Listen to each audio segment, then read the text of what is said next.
Senator Amy Marcos released a video yesterday. Doon sa video, sinasabi niya na ICC is in trouble dahil nagsalita na ang US, and at the same time, she mentioned na merong ICC dito sa Malacanang. Well, based on the video, they said na I refers to Impacta. Yung ganong salita, hindi ko kasi siya sinasabi, hindi ko siya nababanggit. Kaya Maricel ko na pinabanggit. Hindi ako sanay sa mga ganong salita. Hindi ako normal na nagsasalita ng ad hominem sa kapwa ko. So, kung sila ang nakapag-describe ng ganong salita, alam nila kung ano ang ibig sabihin nito, alam nila ang description ng salitang impacta. Yung mga tumataas ang kilay, ibaba na nila.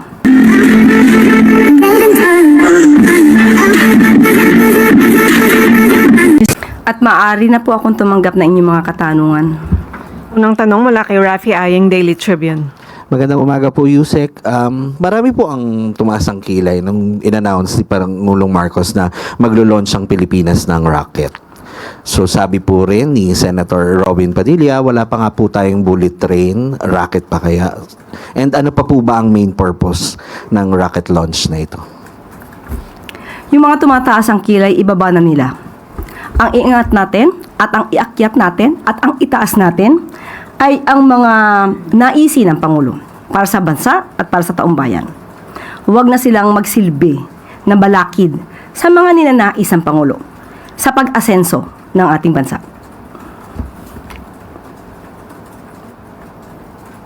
Yun, sinasabi po kasi na marami po pong problema ang ating lipunan. Gaya ng marami po pong nagugutom, kakulangan ng classrooms at ang failed health system natin. Sino po nagsabi po niyan? Sa social media po, yung mga comments po sa mga post. Kung sila po ay nakinig sa Pangulo at nakikita po nila ang lahat ng programa, ito po naman ay tinutugunan ng ating Pangulo. Hindi pa po tapos ang obligasyon ng ating Pangulo sa pag-usad ng ating bansa. Nandiyan pa rin po, tuloy-tuloy ang pagtatrabaho. And nabanggit po ba sa inyo ng Pangulo kung ano po yung gains na makukuha ng Pilipinas sa paglo-launch ng rocket? Ito po ay isang parte ng pag-asenso ng bansa. Common sense. Sunod, okay, may follow-up ka pa. Sunod na tanong mula kay Allen Limos, The Manila Times. Good morning po, Yusek po. During his SONA po, President Marcos opened also the idea of nuclear energy po, of revisiting that up. Debates online po circulated after some senators opposed this proposal po, citing how even a first world country like Japan suffered catastrophic nuclear failures. On top of that din po, yung severe economic setbacks due to massive cost overruns. Now, how will we make sure po that we mitigate these kinds of risks po once we push through with this project po? Kahit naman po na nagkaroon ng bilateral meeting ang Pangulo with the Russian President Vladimir Putin, isa po ito sa kanyang nabanggit dahil hindi madali na ipaliwanag ang safety ng nuclear energy. At sinisigurado naman po na kapag ito po ay pinasok po natin, ang pag-aaral po na ito ay dapat na kumpleto. At ang mga polisiya na gagamitin dito ay hindi po itatago sa inyo. Ang DOE po, sa pamamagitan po ng Nuclear Energy Program Interagency Committee, ay nagsasagawa na po at nagtatrabaho on a whole of government approach. So, kailangan mag-comply sa safety, security, and safeguards requirement na naaayon din naman po sa International Atomic Energy Agency. So, hindi po susuong ang ating pamahalaan, ang administrasyon, kung ito po ay magpuput in danger ang ating mga kababayan, magkakaroon ng hindi magandang sitwasyon or kondisyon, kasi ang inuuna po ng Pangulo at ng administrasyon ay ang safety ng ating mga kababayan. Sunod na tanong mula kay Tristan Nadalo, Newswatch Plus. Hi, Yusek. Good morning. Yusek, isa po sa pinalakpakan nung ikalimang SONA ni Pangulong Marcos ay yung inanunsyo niya yung pag-alis ng system loss charges sa mga bill ng kuryente. Pero at this point, sabi po ng Philippine Rural Electric Cooperatives Association, isa po itong grupo ng mga electric cooperative na while hindi naman po sila tutol sa pag-aalis ng systems loss charge, dapat raw po it should be accompanied by a government subsidy to prevent financial losses, and warned na kung walang national subsidy dito po sa planong to ay could lead to bankruptcy ng mga electric cooperative. So una kong tanong, gaano kahanda yung gobyerno to shoulder the additional cost kapag umabot nga po itong proposal na to, at ano pong safeguard na hindi rin makakaapekto ito sa modernization ng power grid din natin? Gusto po nating, ang gusto po ng Pangulo ay matanggal itong extra cost sa ating mga kababayan. Hindi naman para pasanin ang burden na ito ng mga consumer, pati naman po ng mga utility companies. Hindi po yan ang nais ng Pangulo. Ang nais lamang po ng Pangulo ay tiyakin din ng mga utility companies na mayroon silang isinasagawang plano at pagmamonitor para maiwasan po itong losses na ito. Lalong-lalo na po yung mga losses because of theft, pilferage, na napapasan ng mga maaayos at mga matitirong mga Pilipino na nagbabayad ng kanilang mga obligasyon. So, dapat itong sagutin ng utility companies. Bakit? Dahil kailangan nilang gumawa ng programa para maiwasan ito. So, kailangan na maging efficient din sila para maiwasan ang losses na napapasan ng ating mga kababayan. So, ito po ay inaaral dahil hindi po nais ng Pangulo na hindi rin maging maganda ang epekto nito sa mga utility companies. So, ongoing pa po, ma'am, yung Of pag-aaral course. in terms of Yes. kung pwede bang mag-subsidy like yung sa mga local cooperatives po. Sa pag-subsidize, hindi siya napag-uusapan.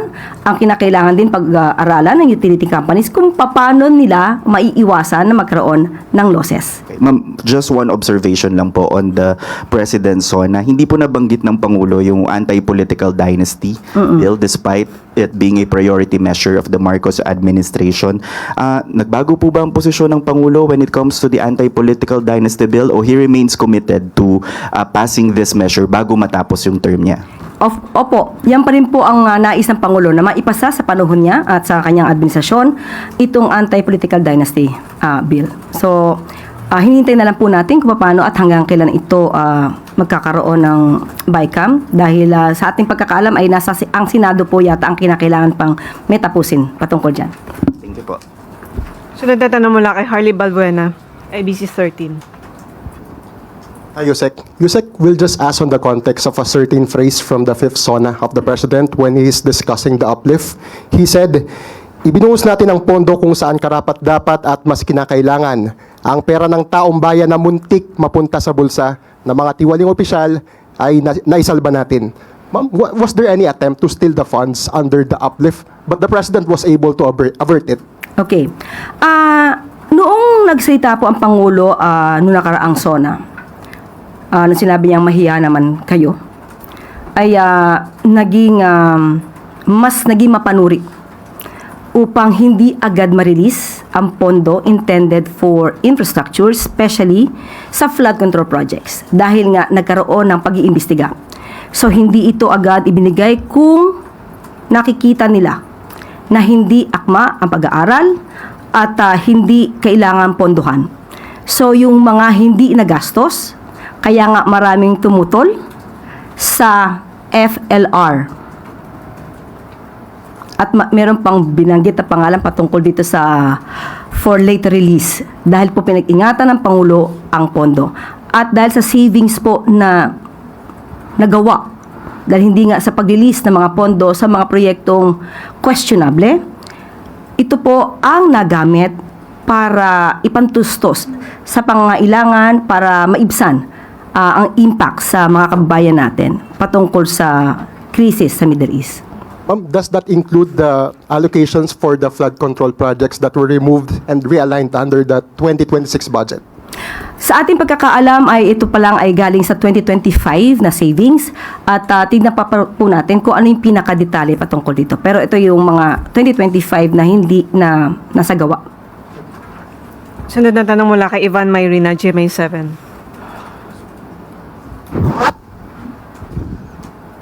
Itatanong ko ho yung reaksyon ng Malacanang sa isinagawang kontrasona ni Senate Minority Leader Alan Peter Cayetano. Tinutukoy po niya ulit ang sinasabing selective justice, pointing to the fact that Senator Bato is fleeing unjustly from justice. And he said, if I may quote, "I believe Senator Jinggoy and Marcoleta are political prisoners. And if it wasn't weaponized, they can at least go out on bail." Sabihin niyo mali ako, but they should be allowed to attend the impeachment. Pantay-pantay ba ang hustisya o selective justice po tayo ngayon? Again po, I think that regarding Senator Marcoleta and Senator Jinggoy, Political prisoners I daw. think- Yes. he just said, I think. I believe. Oh, I believe. Kung yan po ang kanyang paniniwala, hindi naman din po siguro to ang paniniwala ng Sandigan Bayan. Iba ang kanyang pananaw, iba rin naman ang pananaw ng mga korte. At sinasabi niya dapat ay ma-bail out sila or mabigyan ng pagkakataon na mag-post ng bail. Hindi po kay Senator Alan Cayetano ang pagpapasya. Nasa korte, nasa Sandigan Bayan. So kung ano man ang mga kanyang binanggit, kung yan ang paniwala niya political motivation, maaari naman po siguro siyang tumayo na lawyer sa dalawa para ito'y mapatunayan. But definitely, may mga ebidensyang nakita at yung dalawa po na senador, ay maaari naman nila itong pasinungalingan habang sila po ang magbibigay ng kanilang depensa. Sunod na tanong mula kay Maricel Lili, TV5. Good morning, Yusek. Connected pa rin po kina Senator Marcoleta because he filed a manifestation before the Senate asking na baka pwede silang sumama ni Senator Jinggoy doon sa impeachment trial despite the fact that they are facing charges. Although it's still the decision of the impeachment court, but what do you think about this manifestation? Should they be allowed to join the trial? So if ever they will be allowed, they will be practicing their profession. So, if that would be the case at inalaw sila, maaaring lahat ng mga professional na nakakulong habang dinidinig ang kaso ay hahayaan na rin na magtrabaho. Halimbawa, ang isang abogado, ang sabi ng korte, may desisyon ang korte patungkol dito. Siya ay maaari lamang gawin ang kanyang profesyon or i-practice ang kanyang profession bilang abogado kung siya mismo ang nasasakdal at ipinagtatanggol niya ang sarili niya. Pero hindi siya pwedeng mag-represent ng ibang kliyente. So, kung gano'n ang mangyayari at papayagan sila at magkakaroon ng special treatment, maaaring lahat ng nagtatrabaho na nakakulong ay hayaan na rin magtrabaho habang nakakulong. At nabanggit na rin po dito, nagkaroon na rin po ng desisyon ang Sandigan Bayan patungkol sa motion ni Senator Jinggoy Estrada na hindi pwedeng mabigyan ng tinatawag na virtual freedom ang isang naka-detain. And at the same time, according din kay Justice Carpio, na ang mga tao na nakakulong habang dinidig ang kaso patungkol sa mga kaso ng graft and corruption at kasama din dito kasi similar nature ang plunder, sila dapat ay suspended. So, kung ano man ang magiging desisyon ng Senado patungkol sa manifestation ni Senator Marcoleta, hindi po rin ito mananaig dahil ngayon ang jurisdiction po kay Senator Jinggoy at Senator Marcoleta ay nasa kamay po ng Sandigan Bayan. And ma'am, on other issues, si Senator Amy Marcos released a video yesterday. Doon sa video, sinasabi niya na ICC is in trouble dahil nagsalita na ang US. And at the same time, she mentioned na merong ICC dito sa Malacanang. She did not finish the meaning of the acronym ICC in Malacanang. But after watching the video, do you feel that she was referring to you? What do you want to tell to the senator? I just want to know, what do you feel? Kasi you're asking me that question, so it seems na ang ICC na binabanggit nila, you believe na ako yon. Tama? I just want to know. Yes. Correct? Yes. Right? Okay. Ang ganitong salita, Can you just say ano yung word na ginamit? I watch it, but I just want to hear it from you. Well, based on the video, they said na I refers to Impacta, but they did not finish the Yeah. meaning of the whole Meron lang, Yes. yan, okay. Yung ganong salita, hindi ko kasi siya sinasabi, hindi ko siya nababanggit. Kaya Maricel ko na pinabanggit. Hindi ako sanay sa mga ganong salita. Hindi ako normal na nagsasalita ng ad hominem sa kapwa ko. So, kung sila ang nakapag-describe ng ganong salita, alam nila kung ano ang ibig sabihin nito, alam nila ang description ng salitang Impacta. It takes one to know one. Kaya, kung sila ay affected sa aking mga nababanggit dahil tayo kumakalaban sa fake news at iyan ang kanilang pananaw, isang Impacta ang kumalaban sa fake news. Sino ngayon ang naglalarawan ng totoong Impacta? Yung gumawa ng video, yung kasama sa video, yung nag-direct ng video. Yun ang masasabi nating totoong naglalarawan ng salitang yan. At huwag sila mag-alala. Ang corona ay nasa kanila. Na kay Senator Amy at sa mga grupo nila. At hindi natin kayang agawin ito mula sa kanila. Wala ako sa kalingkingan ni Senator Amy para sa ganyang klaseng description. Sila ay nasa maximum level. Sunod na tanong mula kay Tristan Nadalo, Newswatch Plus. Yusek Claire, mapunta naman po tayo kay Vice President Sara Duterte. Sa kanyang interview sa The Hague, kausap niya yung mga supporter niya po, no, natanong siya kung pinanood niya or binasa man lang yung SONA ng Pangulo. Ang sabi niya po, hindi niya po binasa or hindi rin po siya interesadong panoorin because it's a waste of time of the Filipino people. Coming from the Vice President, ano po ang reaction niyo po na dito? Ano po ba ang nangyayari sa isang tao kapag hindi po inaalam ang sitwasyon ng kanyang bansa, kung ano ang programa ng Pangulo?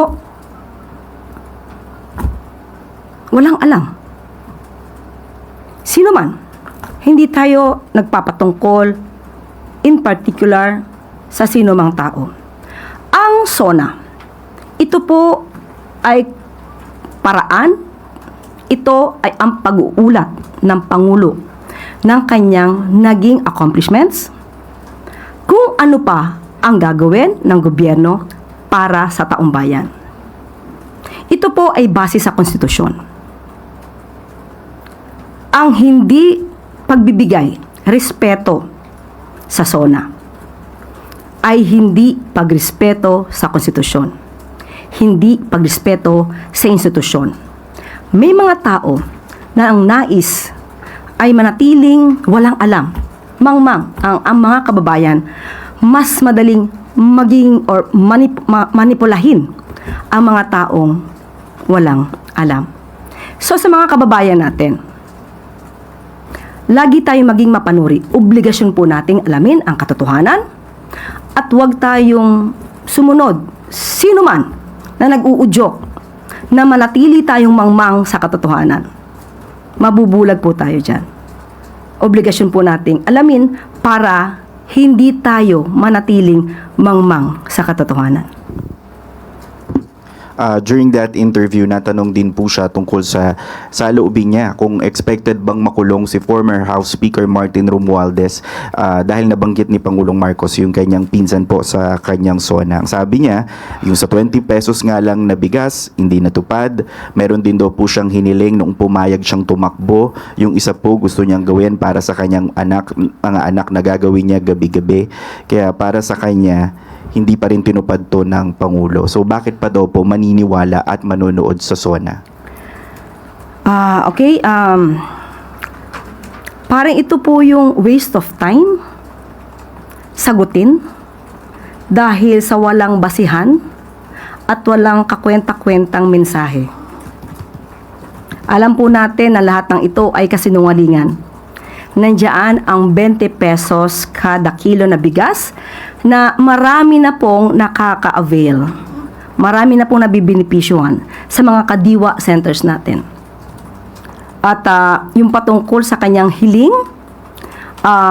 kayo na po ang mag-compute kung ito ay napatupad, kung magkano magiging gastos ng gobyerno kung ito mang kanyang hiling ay ipinatupad ng Pangulo. Ano po yung hiling na yun, ma'am, if ma-remember lang po ng publiko? Baka alam mo, sabihin mo na sa amin. Any idea? Okay, I will answer. Any idea? Ayun po yung pag-uwi, ma'am, sa Davao on a daily basis. Gamit ang? Gamit ang? Ang chopper po. Si Tristan po ang nagsalita. Okay na? No, seriously, Yusek, can you tell us what was that condition that she asked of the president that she is claiming now that was not fulfilled? Alam naman natin, sa kanyang dating press briefing or press con, nabanggit niya na isa ito sa kanila daw pinag-usapan na kailangan magamit ang presidential chopper para sa pag-uwi niya gabi-gabi para makasama niyang matulog ang kanyang mga anak. Hindi naman ito lingid. Kahit sa inyo po, sa mga taga-media, hindi ito lingid. At si Tristan na nga rin po ang nagpatotoo niyan. Salamat. No, sorry, ma'am. Sorry, Tristan. But does the president now deny that he acceded to that request at any point nung sila running mates pa lamang when they were trying to perhaps come up with agreements? Pag sila nanalo na. Wala po akong personal na kaalaman, hindi pa po ako parte ng administrasyon ni Pangulong Marcos Jr. So, wala po akong categorical na sagot na masasabi patungkol dyan. Sunod na tanong mula kay... Ay, may tanong pa si follow-up question kay Maricel Halili. No, Yusek, na-mention din kasi ni VP Sara doon sa interview sa The Hague na the administration is a dictator and that she's not even sure if we will have an election on 2028. Alam naman po natin ang konstitusyon. So, again, it's a waste of time to make a response on that statement. Next question. Next question mula kay Harleen Delgado, ABS-CBN. Hi, Yusek. Another follow-up on VP Sara. Sabi ko, next question. But in a separate interview, Yusek, she was asked about the recent incidents of school violence in the country, and she called it a manifestation of a weak leadership. Kaya raw po nagkakanya-kanya na yung mga tao and even government employees. Allow me to quote her, Yusek. Kasi nawawala yung moral ascendancy ng pinakataas, yung mga nasa taas. Pag sinabi nating nasa taas yung ating president, yung ating mga cabinet secretaries at iba pang nagtatrabaho sa Office of the President, kapag ganyan yung nakikita ng mga tao, nawawala yung respeto. What does the palace make of that? Anong incident yung pinatutungkulan niya? Yung school violence like the Tacloban shooting. Mabilis pong nagsagawa ng aksyon ang pamahalaan. Pati po ang PNP, ang mga kapulisan natin sa nasabing lugar. At ngayon po ay gumagawa ng aksyon para ito ay marisolba. Mas maganda po talagang alamin kung anong programa ng Pangulo para hindi po tayo nabubulag sa katotohanan. Sunod na tanong mula kay Sam Mendinilla, Business Mirror. Good morning, ma'am. I-clarify lang po namin. Before po in-announce ni President Marcos sa fifth SONA niya yung tax reform package tsaka yung EPIRA amendment, nag-consult na po ba siya sa economic managers regarding dun sa possible impact nung dalawang policy reforms na yun at saka kung saan funds kukunin yung Hindi po magsasalita ang Pangulo kung wala siyang basihan. Inaaral po ng Pangulo ang bawat sinasabi niya. Hindi po siya nagsasalita sa harap ng media, especially sa SONA, kung wala siyang pagbabatayan. Pero ang mga detalye po na yan, Sam, ay makikita natin at madidig natin kay Secretary Go na magkakaroon ng briefing ng 1:30 or 2 o'clock ngayong araw. Thank you po, ma'am.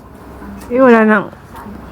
Tandaan po natin, ang bagong Pilipino ay responsable sa pamamahayag at responsable sa bawat binibitawang salita. Hindi binubulag ang mga Pilipino sa katotohanan para panatilihin silang mangmang.